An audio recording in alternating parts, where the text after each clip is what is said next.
CM योगी ने संभल के कट्टरपंथियों को खदेड़ा। मंच से जिहादियों पर जमकर गरजे सीएम योगी। संभल को लेकर कुछ कट्टरपंथियों ने बवाल काट रखा है, लेकिन सीएम योगी भी उन बवालियों को सबक सिखा रहे हैं।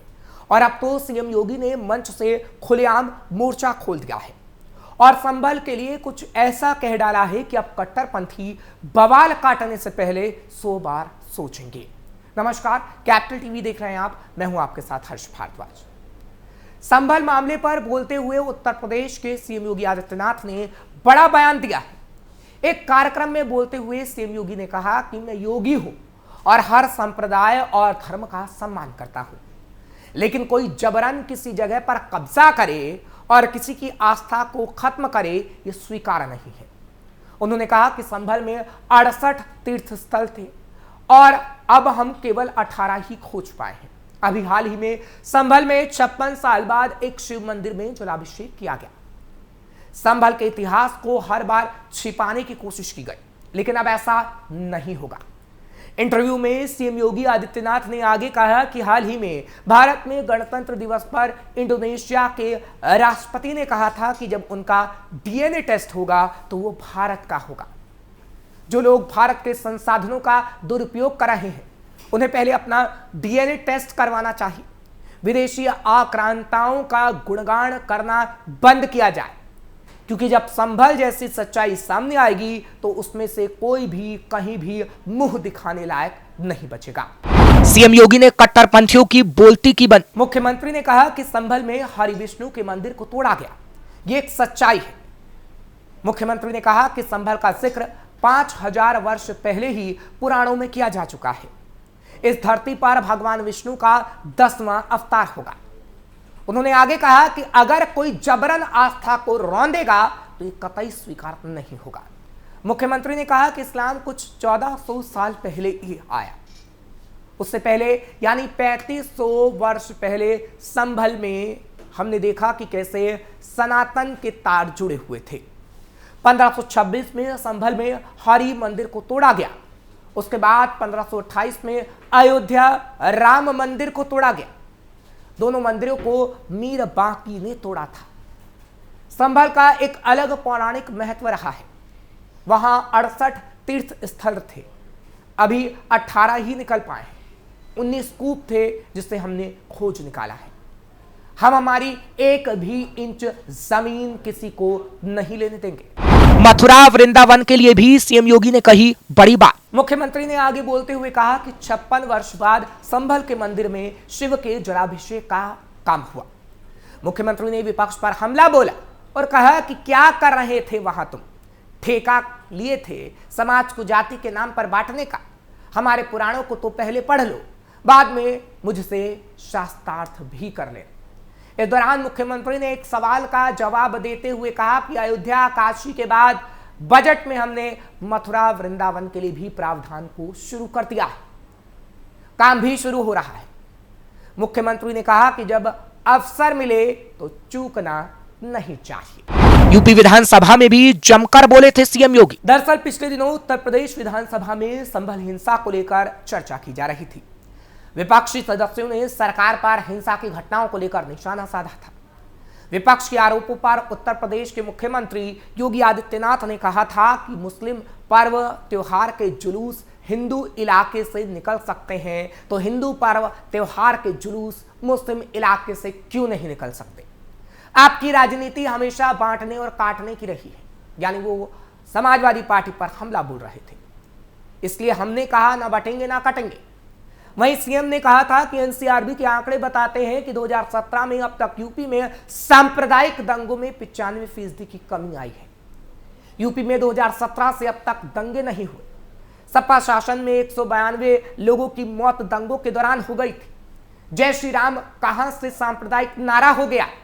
हम अपने संबोधन में राम राम बोलते हैं। जय श्री राम किसी ने बोल दिया तो क्या हुआ?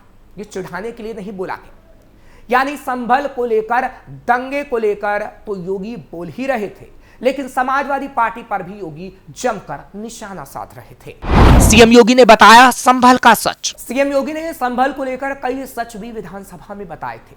कहा कि संभल के शेख और पठान बोल रहे हैं कि वो कभी हिंदू थे, विपक्ष सच पर पर्दा डालने की कोशिश कर रहा है। सत्य को छिपाया नहीं जा सकता, सत्य सामने आएगा। बाबरनामा कहता है कि मंदिर को तोड़कर मस्जिद बनाया गया। विष्णु का 10वां अवतार संभल में होगा। यह तो केवल सर्वे की बात थी। सर्वे 19 और 21 नवंबर को भी हुआ था। 23 नवंबर को जुमे की नमाज के दौरान जो तकरीरें दी गई, उससे माहौल खराब हुआ। संभल में दंगों का इतिहास 1947 से है। योगी ने आगे कहा कि साल 1978 में 184 हिंदुओं की हत्या हुई थी।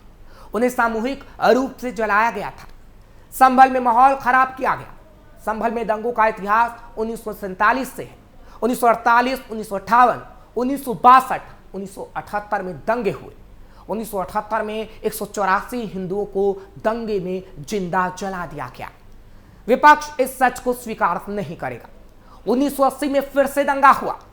1986, 1990, 1992, 1996 में फिर से दंगा हुआ। योगी ने कहा कि संभल में दंगों में 209 हिंदुओं की हत्या की गई। किसी ने उन हिंदुओं के लिए एक शब्द क्यों नहीं कहा? विपक्ष घड़ियाली आंसू बहा रहा है। सौहार्द की बात करने वाले विपक्ष को शर्म नहीं आती। जो मंदिर अब खुला है, उसे किसने बंद कराया था? जिसने माहौल खराब किया, उसमें एक भी बचेगा नहीं। क्या विपक्ष संविधान को मान रहा है? इकबाल महमूद के आरोपों का सीएम योगी ने दिया था जवाब। संभल के विधायक इकबाल महमूद ने विधानसभा में संभल हिंसा का मुद्दा उठाते हुए कहा था कि बीते 24 नवंबर को जामा मस्जिद का सर्वे शांतिपूर्वक हो गया था। इसके बाद भीड़ आई। जामा मस्जिद के सामने जय श्री राम के नारे लगे। इसकी वजह से शांति व्यवस्थापक प्रभावित हुई। सपा विधायक ने आरोप लगाया कि पुलिस ने फायरिंग की, जिसमें 5 लोगों की मौत हुई। संभल के सांसद के खिलाफ एफआईआर दर्ज की गई, जबकि वो संभल में नहीं थे। 1976 में संभल की जामा मस्जिद में मौलाना को जिंदा जला दिया गया था। बीजेपी राजनीतिक फायदा उठाने के लिए संभल का मुद्दा बना रही है। सपा विधायक ने आगे कहा कि संभल का मंदिर उसी हालात में है जिस हालात में वो था। उसकी एक ईंट तक नहीं छिपाई गई, उसकी एक भी मूर्ति खंडित नहीं हुई। वहां के लोगों ने कहा है कि वे अपनी मर्जी से इलाके से गए। उनके मन में डर था, इसकी वजह से वहां से गए। मुख्यमंत्री जी, आप भ्रमित ना हो। संभल का मंदिर वैसा ही है। फिर क्या था? समाजवादी पार्टी के नेता के इसी बात पर योगी आग बबूला हो गए। योगी ने कई मंचों से संभल और हिंदुत्व की बात। पिछले दिनों राष्ट्रीय स्वयंसेवक संघ प्रमुख मोहन भागवत के एक बयान ने काफी सुर्खियां बटोरी थी। भागवत पिछले दिनों देश के अलग अलग हिस्सों में मंदिर मस्जिद विवाद उठने को लेकर चिंता व्यक्त कर रहे थे। उन्होंने संभल में हुई हिंसा की भी आलोचना की थी। उन्होंने कहा था कि मंदिर मस्जिद के रोज नए विवाद निकालकर कोई नेता बनना चाहता है तो ऐसा नहीं होना चाहिए। वहीं आरएसएस प्रमुख के इस बयान पर उत्तर प्रदेश के मुख्यमंत्री योगी आदित्यनाथ ने बड़ी प्रतिक्रिया दी थी। मोहन भागवत के बयान, हर मस्जिद के नीचे हमें मंदिर नहीं खोजना चाहिए, इसे आप संभल मामले में कैसे देखते हैं? इंटरव्यू में पूछे गए इस सवाल पर सीएम योगी ने कहा था कि हर मस्जिद के नीचे मंदिर की तलाश करना सही नहीं है। यह बयान संभल में मंदिर मस्जिद विवाद से जुड़ा हुआ था। इस बयान का संभल से मतलब नहीं था। इस बयान के बाद ऑर्गेनाइजेशन ने भी यह स्पष्ट किया था कि सोमनाथ से संभल तक यह सत्य को खोजने की एक यात्रा है। सीएम योगी ने कहा कि सर संघ चालक जी ने ये जो बात कही है वो उन लोगों के लिए एक संदेश है जो लोग सस्ती लोकप्रियता हासिल करने के लिए अनावश्यक रूप से हर एक मुद्दे को जबरन उठाने का प्रयास करते हैं। हमें उन मुद्दों को देखना होगा जिसमें सच्चाई हो और जो सद्भाव के माध्यम से, जिसको वार्ता के माध्यम से आगे बढ़ाया जा सकता हो। उन्होंने कहा था कि आजकल हर मुद्दे पर अनावश्यक विवाद खड़ा करना ठीक नहीं है। हालांकि उन्होंने ये भी कहा सच्चाई से पीछे हटने की कोई जरूरत नहीं। मुख्यमंत्री ने स्पष्ट किया कि संभल, मथुरा और काशी का सच सामने आना चाहिए और उसे हम सामने लाकर रहेंगे, चाहे उसके लिए हमें कुछ भी करना पड़े। यानी संभल मामले को लेकर योगी हमेशा कट्टरपंथियों को जवाब देते रहे हैं और एक बार फिर योगी ने कट्टरपंथियों को खदेड़ने का काम किया है। फिलहाल आपकी खबर कैसी लगी कमेंट सेक्शन में जरूर बताएं। खबर को लाइक शेयर करें, कैपिटल टीवी को सब्सक्राइब जरूर करें।